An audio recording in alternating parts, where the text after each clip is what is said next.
After 7 seasons with the Cooper family, Young Sheldon finally came to an end on May 16 with a series finale that was the perfect send-off to a cast of characters audiences have grown to love. During the 2-part finale, the Cooper family tried to process the death of George, who had unexpectedly died from a heart attack. Sheldon, in particular, wished he'd done things differently in the final moments the day before his dad went off to work. The second part of the finale, meanwhile, came full circle, as Jim Parsons and Mayim Bialik reprised their Big Bang Theory roles as adult Sheldon and his wife Amy. The first part opened with 14-year-old Sheldon discussing how flummoxed he was by the way his family dealt with their grief. His mother threw herself into religion, and Meemaw turned to alcohol. Georgie tried to fill the vacuum created by his father's death, while friends and neighbors, including Rebe McEntire reprising June, dropped by the Cooper house with food.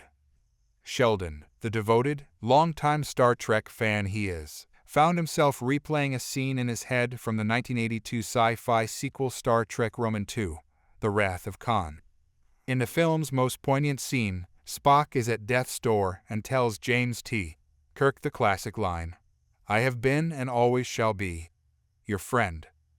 That's when Sheldon recalled the last time he saw his dad as he was heading out the door to work and imagined how he could have done things differently. Missy, for her part, processed her father's death by lashing out at Sheldon and telling Dale not to sit in her father's leather chair in the living room. Billy tried to comfort her on the front porch, telling her they now have something in common: both of their dads are gone. Missy rightly pointed out that Billy's dad is technically still alive. He's just moved to New Jersey and is never coming back. Sorry, Billy, not quite the same thing.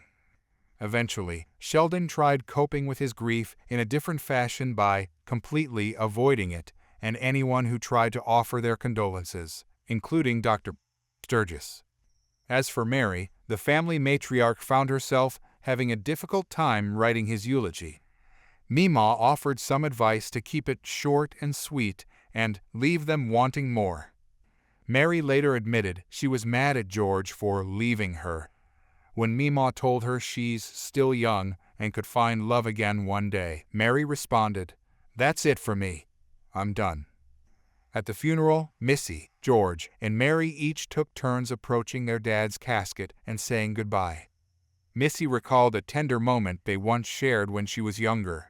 Georgie told his dad he's got everything under control and won't let him down, and Mary quietly joked George had found an unconventional way to avoid taking their upcoming family portrait.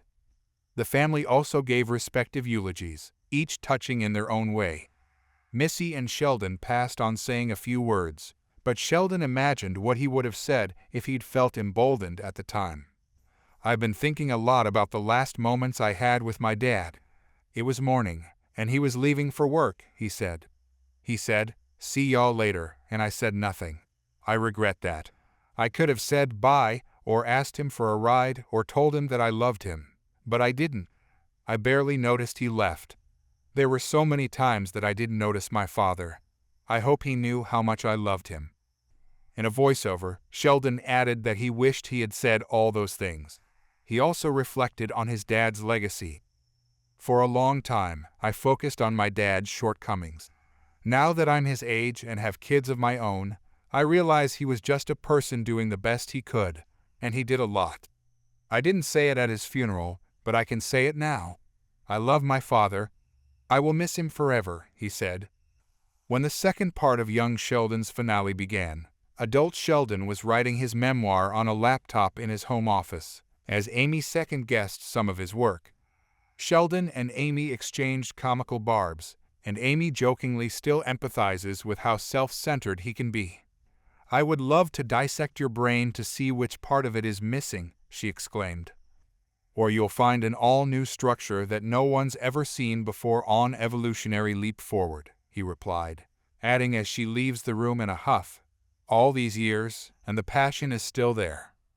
In another scene, Sheldon pulled out his first-ever laptop from 1994. A black, chunky block of metal and plastic informed Amy he was not going to his son Leonard's hockey game. When she asked him why he was missing the game, Sheldon wondered aloud why he'd want to watch children on skates hitting a rubber puck with a stick.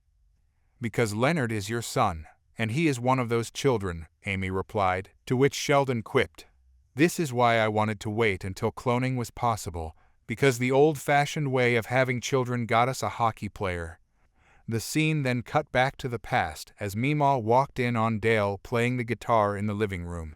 She was concerned that Mary was hitting the Bible hard and pushing away her children.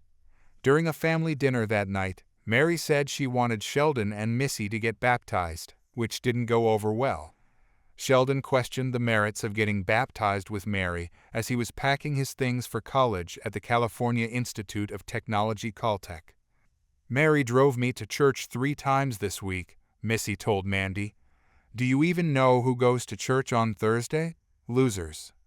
In the present, Amy tried convincing Sheldon once more to go to Leonard's hockey game, but Sheldon explained that it didn't really matter if he attended. "He knows I love him, despite his foolish and embarrassing hobby," Sheldon added. Back in the past, Meemaw tried convincing a reluctant Sheldon and Missy to get baptized, if not for themselves, then for their mother, who needs this. Sheldon finally agreed to do it, but Missy had second thoughts at the church minutes before her baptism happened and stormed off.